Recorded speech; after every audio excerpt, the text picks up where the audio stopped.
ಕುಡಿದು ಮೆಟ್ರೋದಲ್ಲಿ ತೂರಾಡಿದ ಯುವಕ. ಚಿಕ್ಕಬಳ್ಳಾಪುರದ ನಂದಿಗಿರಿ ಧಾಮ ಹೌಸ್ಫುಲ್. ದೇಗುಲಗಳಲ್ಲಿ ಭಕ್ತ ಸಾಗರ. ವಿಶೇಷ ಪೂಜೆ ಪುರಸ್ಕಾರ.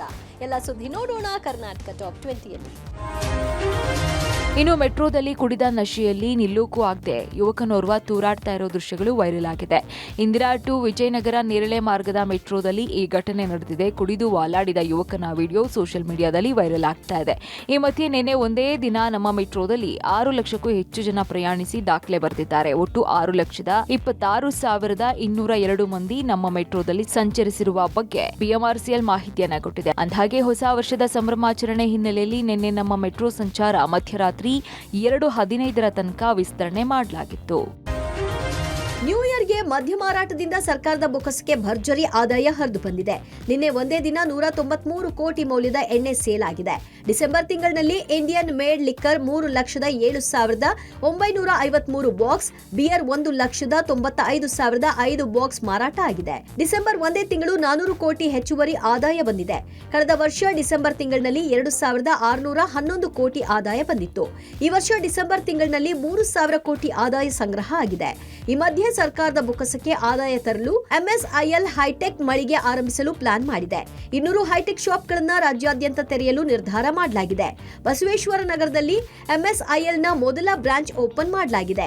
ಹಳೆ ಲೈಸೆನ್ಸ್ ಬಳಕೆ ಮಾಡಿ ಹೈಟೆಕ್ ಮಳಿಗೆ ನಿರ್ಮಾಣಕ್ಕೆ ಮುಂದಾಗಿದ್ದು ಎಲ್ಲಾ ಪ್ರೀಮಿಯಂ ಬ್ರಾಂಡ್ ಮದ್ಯವನ್ನ ಎಂಆರ್ಪಿ ದರದಲ್ಲಿ ಮಾರಾಟಕ್ಕೆ ಸಿದ್ಧತೆ ನಡೆದಿದೆ.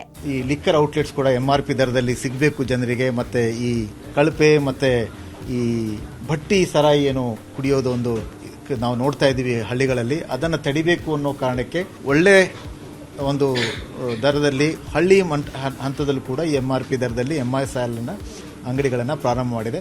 ಎಲ್ಲ ಬ್ರ್ಯಾಂಡ್ಗಳನ್ನು ಸಿಗಬೇಕು, ಬರೇ ಚೀಪ್ ಬ್ರ್ಯಾಂಡ್ ಸಿಗಬಾರ್ದು, ಎಲ್ಲ ಬ್ರ್ಯಾಂಡನ್ನು ಸಿಗಬೇಕು ಅನ್ನೋ ಒಂದು ಸೂಚನೆ ಕೊಟ್ಟರು. ಆ ಹಿನ್ನೆಲೆಯಲ್ಲಿ ನಾವು ಕಳೆದ 2-3 ತಿಂಗಳಿಂದ ನಾವು ಈ ಪ್ರಯತ್ನ ಮಾಡ್ತಾ ಇದ್ದೀವಿ. ಈಗಾಗಲೇ ನಾವು 200 ಅಂಗಡಿಗಳು ಯಾವುದು ಅಂತ ನಾವು ಗುರ್ತು ಕೂಡ ಮಾಡಿದ್ದೀವಿ. ಈ ಮೊದಲಿಗೆ ನಾವು ಬೆಂಗಳೂರಿನಲ್ಲಿ ಈ ಒಂದು ಅಂಗಡಿಯನ್ನು ನಾವು ಮಾಡ್ತಾ ಇದ್ದೀವಿ. ಹೊಸ ವರ್ಷಾಚರಣೆ ಹಿನ್ನೆಲೆಯಲ್ಲಿ ವಿಶ್ವವಿಖ್ಯಾತ ಚಿಕ್ಕಬಳ್ಳಾಪುರದ ನಂದಿಗಿರಿಧಾಮ ಹೌಸ್ಫುಲ್ ಆಗಿದೆ. ಪ್ರವಾಸಿಗರಿಂದ ನಂದಿ ಬೆಟ್ಟ ತುಂಬಿ ತುಳುಕುತ್ತಿದೆ. ಎತ್ತ ನೋಡಿದರೂ ಜನ, ವಾಹನಗಳ ದೃಶ್ಯ ಕಂಡುಬಂತು. ಸಾವಿರಾರು ಮಂದಿ ಪ್ರವಾಸಿಗರ ಆಗಮನದ ಹಿನ್ನೆಲೆಯಲ್ಲಿ ಟ್ರಾಫಿಕ್ ಜಾಮ್ ಉಂಟಾಯಿತು.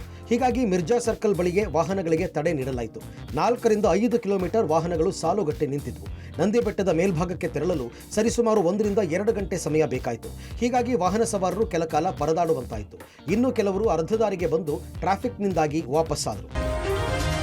ರಾಜ್ಯಾದ್ಯಂತ ಹೊಸ ವರ್ಷದ ಸಂಭ್ರಮ ಸಡಗರ ಮನೆ ಮಾಡಿದೆ. ಬೆಂಗಳೂರು ಸೇರಿದಂತೆ ರಾಜ್ಯದ ದೇಗುಲಗಳಿಗೆ ಭಕ್ತರ ದಂಡೆ ಹರಿದು ಬಂದಿದೆ.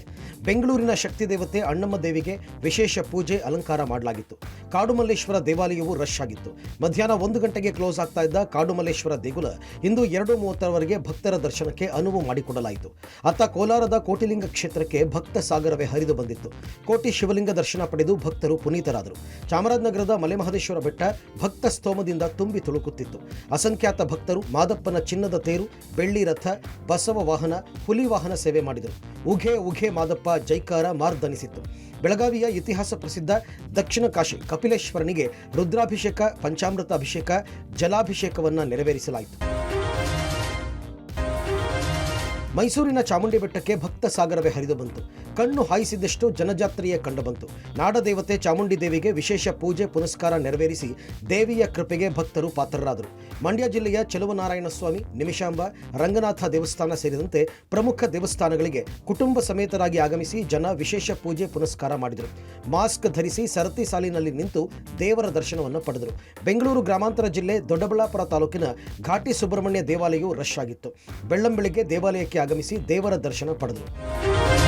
ಇಸ್ರೋ ಮತ್ತೊಂದು ಐತಿಹಾಸಿಕ ಸಾಧನೆಗೆ ಸಾಕ್ಷಿಯಾಗಿದೆ. ಎಕ್ಸ್ರೇ ಮೂಲಗಳ ನಿಗೂಢತೆ ಹಾಗೂ ಕಪ್ಪು ರಂಧ್ರದ ನಿಗೂಢ ಜಗತ್ತಿನ ವಿಸ್ಮಯಗಳನ್ನ ತಿಳಿಯಲು ಇಸ್ರೋ ನಿರ್ಮಿತ ಎಕ್ಸ್ರೇ ಪೋಲಾರಿಮೀಟರ್ ಉಪಗ್ರಹವನ್ನ ಇಂದು ಯಶಸ್ವಿಯಾಗಿ ಉಡ್ಡಯನ ಮಾಡಲಾಗಿದೆ. ಆಂಧ್ರದ ಶ್ರೀಹರಿಕೋಟಾದ ಸತೀಶ್ ಧವನ್ ಉಪಗ್ರಹ ಉಡಾವಣಾ ಕೇಂದ್ರದಿಂದ ಇವತ್ತು ಬೆಳಗ್ಗೆ 9:10ಕ್ಕೆ ಎಕ್ಸ್ಪೋಸ್ಯಾಟ್ ಸೇರಿದಂತೆ 9 ಉಪಗ್ರಹಗಳನ್ನ ಹೊತ್ತ PSLV ನಭಕ್ಕೆ ಚಿಮ್ಮಿದೆ.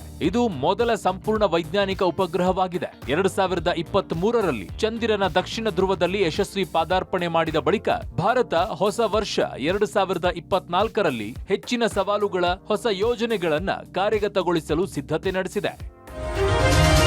ಚಿತ್ರದುರ್ಗದ ಒಂದೇ ಮನೆಯಲ್ಲಿ 5 ಅಸ್ಥಿಪಂಜರ ಪತ್ತೆ ಪ್ರಕರಣಕ್ಕೆ ದಿನಕ್ಕೊಂದು ಟ್ವಿಸ್ಟ್ ಸಿಗ್ತಾ ಇದೆ. ಜಮೀನು ವಿವಾದ ಹಾಗೂ ಡಕಾಯಿತಿ ಕೇಸ್ಗಳ ಕಿರುಕುಳದಿಂದಾಗಿ 5 ಆತ್ಮಹತ್ಯೆ ಮಾಡಿಕೊಂಡಿರುವುದಾಗಿ ಡೆತ್ ನೋಟ್ನಲ್ಲಿ ಉಲ್ಲೇಖವಾಗಿದೆ ಅಂತ ಪೊಲೀಸ್ ಮೂಲಗಳು ತಿಳಿಸಿವೆ. ಚಿತ್ರದುರ್ಗದ ದೊಡ್ಡ ಸಿದ್ದವ್ವನಹಳ್ಳಿಯಲ್ಲಿದ್ದ ಜಮೀನು ಮಾರಾಟ ವಿಚಾರದಲ್ಲಿ ರವಿ ಮತ್ತು ವಿಶ್ವಾಸ್ ಎಂಬುವವರು ಕಿರುಕುಳ ಕೊಡ್ತಾ ಇದ್ರು ಅಂತ ಡೆತ್ ನೋಟ್ನಲ್ಲಿ ಉಲ್ಲೇಖಿಸಲಾಗಿದೆ. ಈ ಇಬ್ಬರನ್ನ ಪತ್ತೆ ಹಚ್ಚಿ ವಿಚಾರಣೆಗೊಳಪಡಿಸಲು ಪೊಲೀಸರು ಮುಂದಾಗಿದ್ದಾರೆ. ಅಲ್ಲದೆ ಜಗನ್ನಾಥ ರೆಡ್ಡಿ ಪುತ್ರ ನರೇಂದ್ರ ರೆಡ್ಡಿ ವಿರುದ್ಧ ಬಿಡದಿ ಠಾಣೆಯಲ್ಲಿ 2013ರಲ್ಲಿ ಡಕಾಯಿತಿ ಕೇಸ್ ದಾಖಲಾಗಿತ್ತು. ಬಳಿಕ ತುಮಕೂರು ಠಾಣೆಯ ವ್ಯಾಪ್ತಿಯಲ್ಲಿ ಮತ್ತೊಂದು ವಂಚನೆಯ ಕೇಸ್ ದಾಖಲಾಗಿತ್ತು. ಈ ವಿಚಾರವಾಗಿ ನರೇಂದ್ರ ರೆಡ್ಡಿಗೆ ಪೊಲೀಸರು ಕಿರುಕುಳ ಕೊಡ್ತಾ ಇದ್ರಂತೆ. ಪ್ರಕರಣಕ್ಕಾಗಿ ಅಪಾರ ಹಣ ಖರ್ಚು ಮಾಡಿ ಮಾನಸಿಕವಾಗಿ ನೊಂದಿದ್ದೇವೆ, ಹೀಗಾಗಿ ಆತ್ಮಹತ್ಯೆಗೆ ಶರಣಾಗಿದ್ದೇವೆ ಅಂತ ಜಗನ್ನಾಥ್ ರೆಡ್ಡಿ ಡೆತ್ ನೋಟ್ ನಲ್ಲಿ ಉಲ್ಲೇಖಿಸಿದ್ದಾರೆ. ಆದ್ರೆ ಆ ಡೆತ್ ನೋಟ್ ಬರೆದಿಟ್ಟವರ ಹೆಸರು ಹಾಗೂ ದಿನಾಂಕ ಅದರಲ್ಲಿ ಇಲ್ಲದ ಕಾರಣ ಅನುಮಾನಗೊಂಡಿರುವ ಪೊಲೀಸರು ಎಲ್ಲಾ ಆಯಾಮಗಳಲ್ಲೂ ತನಿಖೆ ನಡೆಸ್ತಾ ಇದ್ದಾರೆ.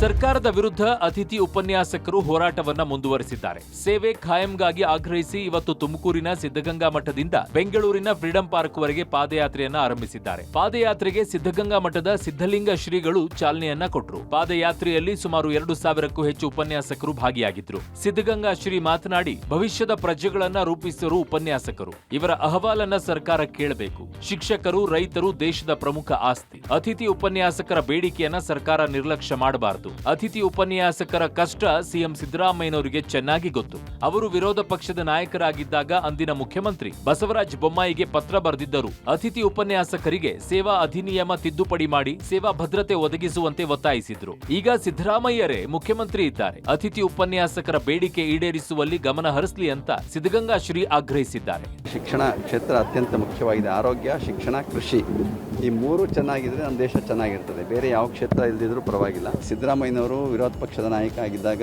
ಅಂದಿನ ಮುಖ್ಯಮಂತ್ರಿಗಳು ಒಂದು ಪತ್ರವನ್ನು ಬರೆದಿದ್ದಾರೆ. ಬಹಳ ನೇರವಾಗಿ, ಖಾರವಾಗಿ ಅವರ ಬದುಕಿಗೆ ಭರವಸೆ ಕೊಡಬೇಕು ಅನ್ನುವಂತಹ ಮಾತುಗಳನ್ನು ತಿಳಿಸಿದ್ದಾರೆ. ಅವರು ಅದಕ್ಕೆ ಕ್ರಮ ಕೈಗೊಳ್ತಾರೆ ಅಂತ ಭಾವಿಸ್ತೇವೆ.